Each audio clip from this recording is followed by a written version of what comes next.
Welcome back to Group Homes for Newbies. I am Lynette, the #1 group home expert across the country. And today I'm going to talk about the Silver Tsunami. Now, you may have heard other consultants talking about the Silver Tsunami, but I'm going to tell you why this is very important for the unlicensed group home model. So the Silver Tsunami, aka the baby boomers, there are a lot of them. There are hundreds of thousands of baby boomers across the country, and they don't have a lot of places, a lot of options, as far as where they're going to live. So that's where we come in at. Hospitals do not provide housing. Assisted living facilities are just too expensive. Nursing homes are overcrowded. And then, of course, some people do not meet the qualifications for nursing homes. So where do they go? There are a lot of seniors who are on fixed income. And on the fixed income, they don't have enough money to be able to afford some of the traditional ways of living. Not because they need 24-hour care supervision, but let's be honest. With the baby boomers, especially those who grew up poor, financial literacy wasn't really talked about enough. It wasn't really talked and taught. Therefore, people did not plan for retirement. And let's be honest, with technology, with certain medications, right? People are actually living longer. And so with the baby boomers living longer, some families just were not prepared for this wave of responsibility. And so with the unlicensed group home strategy, we provide housing assistance for seniors.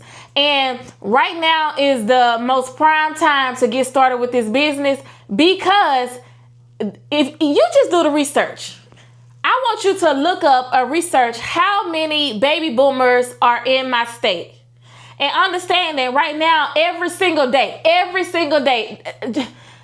we can get all the way down to every minute, every hour, somebody is turning 65 years old. So what does that mean? That means these people got guaranteed income. That means that there's a pool of people who need a place to stay. And you are here positioning yourself to be able to provide the housing. You are here to be able to assist people in your community with a place to stay that's affordable. Now, getting back to the financial part of things, people are outliving their money. Even though there are a small, group of people that may have invested into retirement, different retirement accounts, they probably didn't expect to live as long as they've been living because of the things that's, transpire over years after years, right? People are choosing even better, healthier eating habits. People are, being consistent on their medication. New medications are here to be able to assist with certain illnesses, and it's causing people to live long.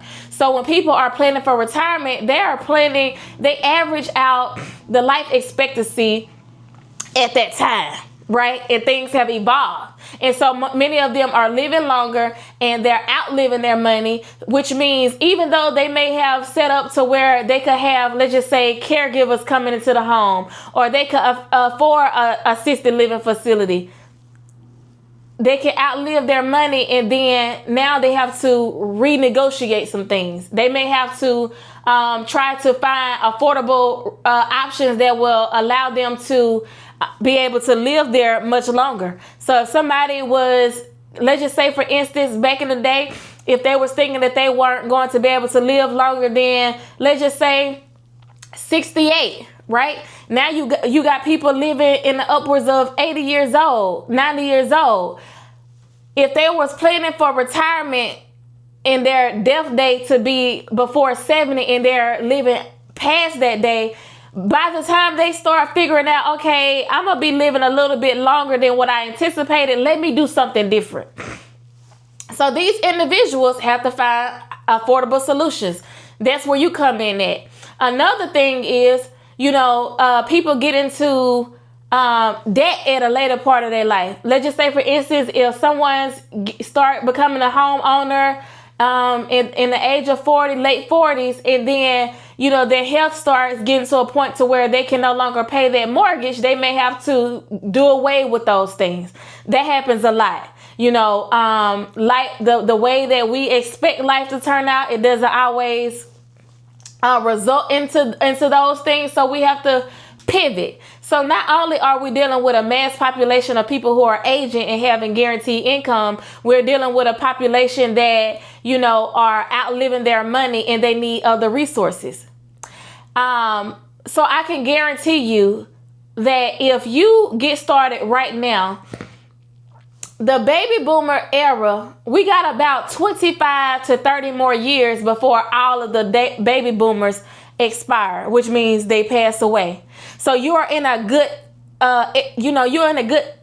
time frame with getting started with the group home business. And even if you're looking to do other ventures like starting a non-medical home care agency, a home health care agency, a hospice agency, non-emergency medical transportation, adult day halves, DME supply, different things that target that particular demographic, right?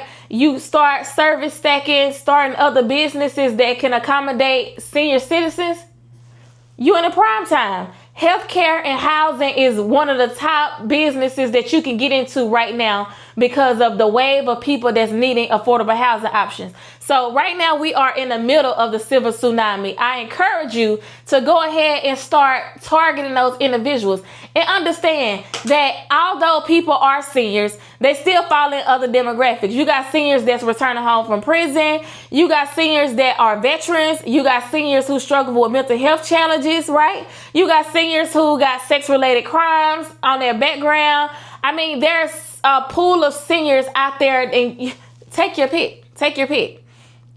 Get started with your unlicensed group home and make sure that your model is set up around seniors. Yes, you have other people, but if you know that you're going to include seniors in your business, you got a lot of them.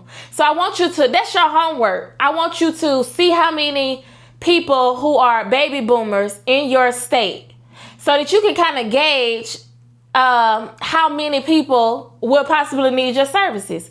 And you can just bring it all the way down to how many seniors are in your city. And then you can also narrow it down to how many seniors are on SSI. And again, SSI is $967.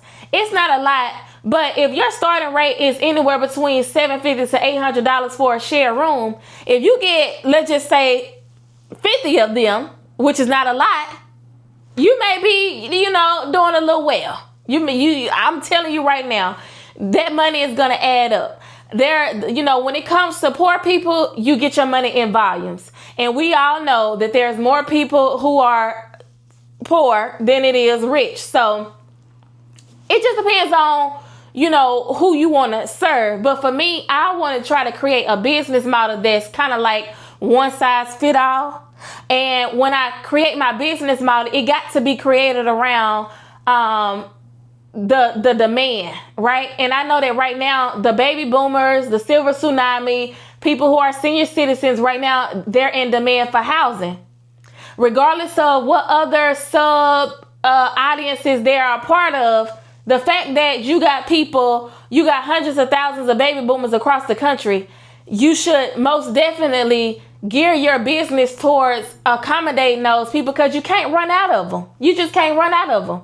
This is the time to get started. So making sure that, you do your research to see how many people in your area that could possibly need your services. One thing that I always tell my mentees and any other students, my followers, is it's on you to be able to reach your ideal target audience. It's on you to be able to reach social workers, case managers, discharge planners that can utilize your services. It's all in the data. It's all a numbers game. If you know that there is 100,000 people in your city right now on SSI, you know that SSI is $967 a month. It's your goal to target. It's your job to target those individuals. You need to be able to set those goals because at some point in time, they're going to need affordable housing because it's $967. If you know that there are, let's just say, 700 social workers in your area that deals with the ideal clientele that you want, whether it's social workers, case managers, discharge planners, reentry coordinators, administrators, whomever that deals with the clients that you need.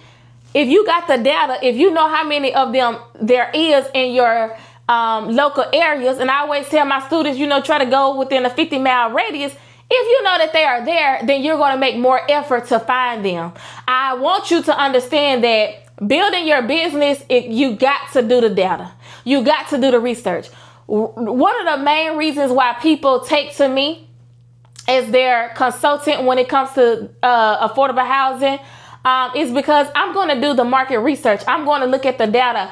That's how you're able to tell whether or not this business is ideal for you. That's how you're able to tell if the market is saturated. No, you don't want to go into a saturated market. Just be realistic. A lot of times you'll hear people say there's no such thing as saturation.